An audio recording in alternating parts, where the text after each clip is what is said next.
Hello and Assalamualaikum everyone. Today I will presenting my case study under the CEOP 6.0 program.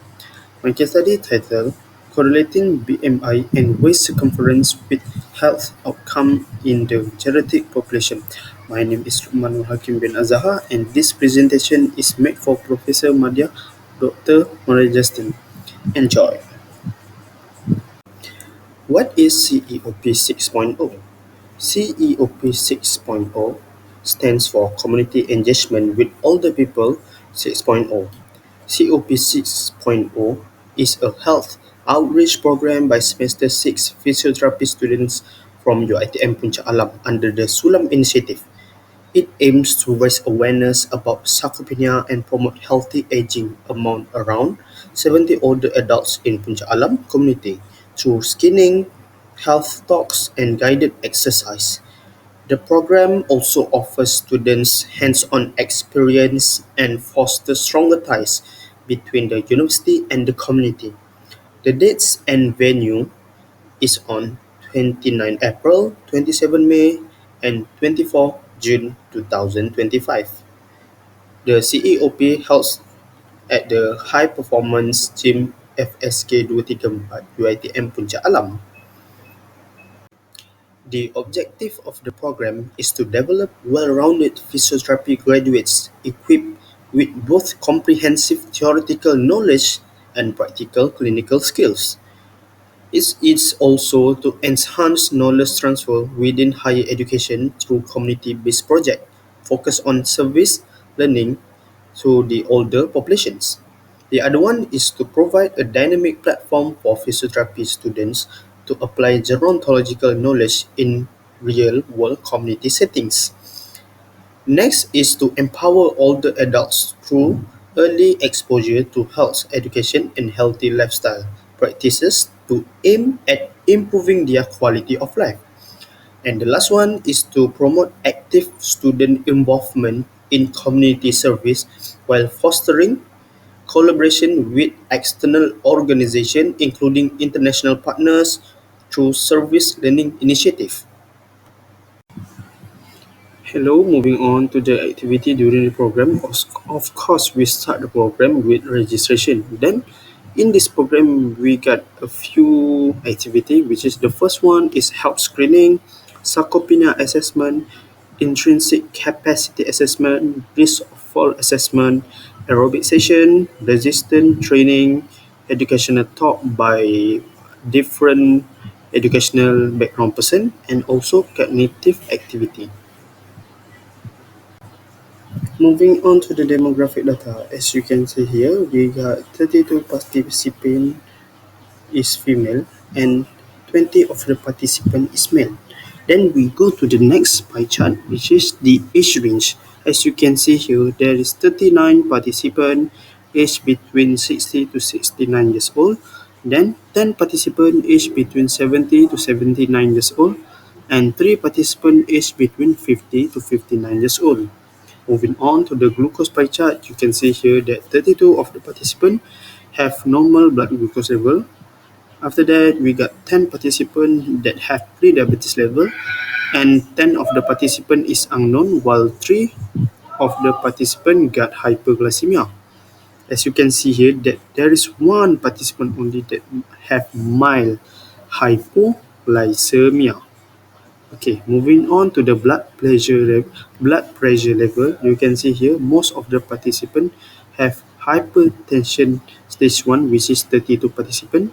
Then 11 of them have hypertension stage 2. 6 of them are having normal blood pressure level and only 3 of them have elevated blood pressure level.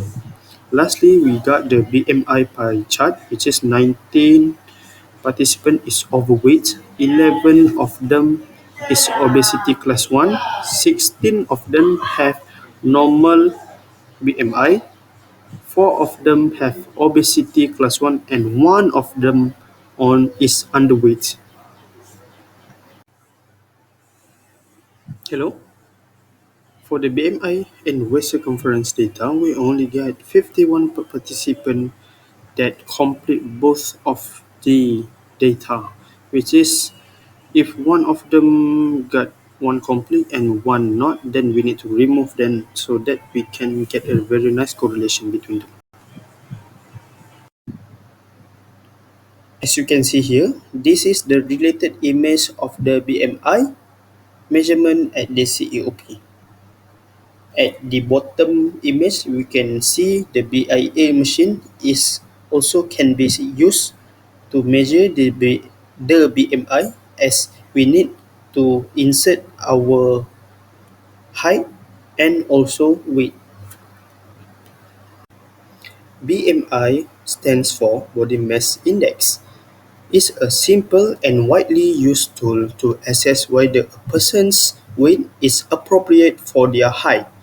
It helps identify weight categories like underweight, normal weight, overweight, or obese, which are linked to various health risks. It is useful across all age groups for health screening and monitoring. The procedure for BMIs is so easy. Firstly, we need to measure weight using a calibrated scale. After that, we need to measure height using stadiometer or measuring tape. After that, we need to calculate BMI using the formula weight divided by height. If you know, BMI also can be measured by using BIA machine. For the scoring, uh, there is six classification of BMI range. The first one is underweight, which is less than 18.5. The next one is normal, range from 18.5 to 24.9. After that is overweight, from 25 to 29.9. Then we go to the obesity class 1, which is 30 to 34.9. After that, we got obesity class 2, which is 35 to 39.9. Then we got the lastly, which is over 40, which is obesity class 3. The advantage of BMIs is easy and quick to measure. It is also non-invasive and require minimal tools. It is also useful for monitoring population trends and also widely accepted in clinical and research settings. But there is also the disadvantage of the BMI, which is does not distinguish between muscle and fat mass. After that, it is also does not show fat distribution such as abdominal fat. Next one is may be less accurate for athletes, children, elderly, and pregnant women. The last one is it cannot diagnose health problem. It is only a screening tool. As you can see here, there is no related image that I can insert in the slide because the waist circumference measurements is being undergo behind the curtain in order to provide privacy during the waist measurement to the participants. Now we go to the waist circumference. The purpose of the waist circumference is used to assess abdominal fat and the risk of health problems like heart disease and diabetes. It also helps detect metabolic syndrome, track fat loss during weight management, evaluate the effect of lifestyle changes, and support clinical decision. The procedure for waist circumference measurement is so easy. Firstly, we need to ask the person to stand upright with feet hip width apart and arm relaxed at the sides. After that, we need to locate the top of the iliac crest, which is hip bone, and the bottom of the rib cage. After that, we need to place a flexible, non-stretchable tape horizontally around the abdominal midway between the lower rib and iliac crest, usually at the level of the navel. After that, we need to ensure the tape is not but not compressing the skin.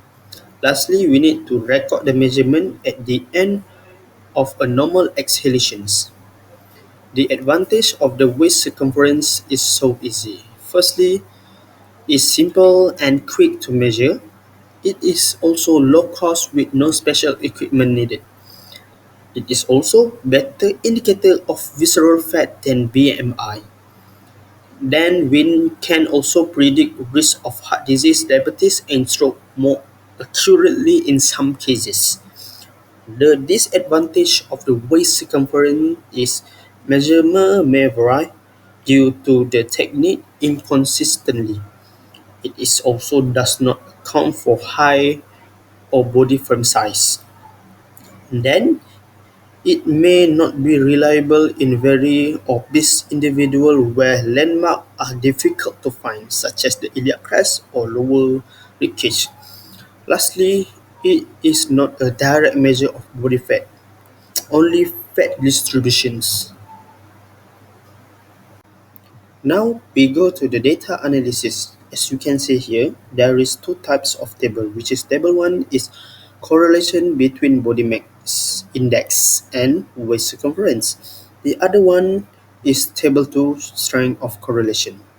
For the data analysis, the positive correlation coefficient R equals to 0.86 suggests a strong positive relationship, meaning individuals with higher body mass index tend to have higher waist circumference measurement. In addition, the p-value less than 0.001 is well below the standard significance threshold, which is p less than 0.05, indicating that this observed relationship is statistically significant. In other words, we can conclude that there is a strong and meaningful association between body mass index and waist circumference in this sample. For the discussion part, this study found a strong positive correlation between BMI and waist circumference, which is R equal to 0.86. The p-value is less than 0.001, indicating that individuals with the higher BMI values tend to have larger waist sizes. This supports the idea that increased body weight is commonly associated with central fat accumulation, which is known risk factor for chronic disease. However, waist circumference is not always a direct measure of fat, as it can be influenced by factors such as abdominal muscle mass, posture, and spinal alignment. In older adult conditions like sarcopenic obesity, where high fat and low muscle mass coexist, can complicate the interpretation of these measures. Other factors, such as physical activity level, joint stiffness, and health condition, may also influence both BMI and waist measurement. Therefore, while the correlation is strong, both values should be interpreted alongside clinical judgment and functional assessment for more accurate evaluation. We now go to the physiotherapy management, which is the first one is aerobic exercise. We divided the aspects by using FitPro. Firstly, for the frequencies, is at least 3 to 5 days per week. For the intensity, is light to moderate, which is 40 to 60% of heart rate reserve or RPE, 11 to 13. For the time, we can start with 20 to 30 minutes, build up to 45 to 60 minutes per session. The types of the activity is low impact activities such as brisk walking or cycling. The progression is we can slowly increase time before intensity. We also can add small time or pace increments as tolerated. For the benefits of aerobic exercise is the firstly we can improve cardiovascular health. Aids in weight management, enhance endurance, improve blood sugar and cholesterol level, and we can also boost mood and mental health. Lastly, is we can increase functional independence. This is the exercise that you can use in the aerobic exercise, which is the first one is brisk walk, the second one is dancing, and the third one is cycling. This is the exercise that you can use. We now go to the next physiotherapy management, which is resistance trainings. For the Fit Pro, the frequency we can use is 2 to 3 days per week. Then the intensity is light to moderate, which is 40 to 60% of 1 rep max, or use RPE scale 12 to 14. The time we can use is 20 to 30 minutes. Type of exercise we can use is resistance bands, machine, or bed weights. Focus on major muscle groups. For the progression, we can add repetitions, sets, or light weights over time. We can also increase resistance or volume slowly. The benefits of resistance trainings is to build muscle strength, increase bone density, improve balance and stability, enhance joint function, improve metabolism, and lastly, supports functional ability. This is how you train using the resistance training types, which is the first one you can use resistance band, the other one is using your own body weight, and the third one is using any types of exercise machine usually exists in the gym. Lesson learned from the CO is we can apply classroom knowledge to real life physiotherapy practice by conducting physical and cognitive assessment with older adults. Other than that, we can also improve communication and interpersonal skills, especially in adapting, explanation, and interacting effectively with elderly participants. The other one, we can gain hands-on experience in performing and interpreting geriatric health screening, including strength, balance, and sarcopenia assessment. Other than that, we can also develop greater empathy and understanding of the physical, emotional, and social aspect of aging through the direct engagement. Next, we strengthen the teamwork leadership and time management through planning and executing health outreach program. Lastly, we recognize the importance of exercise education and community involvement in promoting healthy aging and public health awareness. What we can add at the COP as improvement. Firstly, we can add more station for time-consuming tasks like the single leg stance and 2 minute step test to reduce waiting time. Next, we need to provide a stable internet connection to support cognitive games that require Wi-Fi access. The third one is we include caregivers in the program to enhance support and extend the benefit to those assisting the elderly. The next one is we need to offer more detailed briefing or practice session for the students to ensure they are fully prepared before engaging with participants. The lastly, we need to standardize test instruction and improve station flow to ensure consistency and avoid unnecessary delays.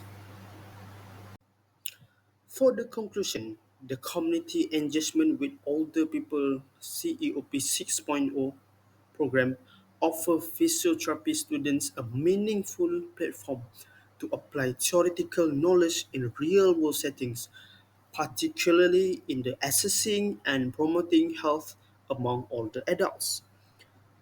Through functional screenings, guided exercise, and education activity, students enhance their clinical communication and organizational skills. While certain findings, such as the weak link between waist circumference and flexibility, provide learning points on the complexity of genetic assessment, the overall experience reinforces the importance of evidence-based practice. CEOP 6.0 successfully fostered community engagement, supported healthy aging, and highlighted the value of collaborative, survey-based learning in physiotherapy education. That's all from me. Thank you very much.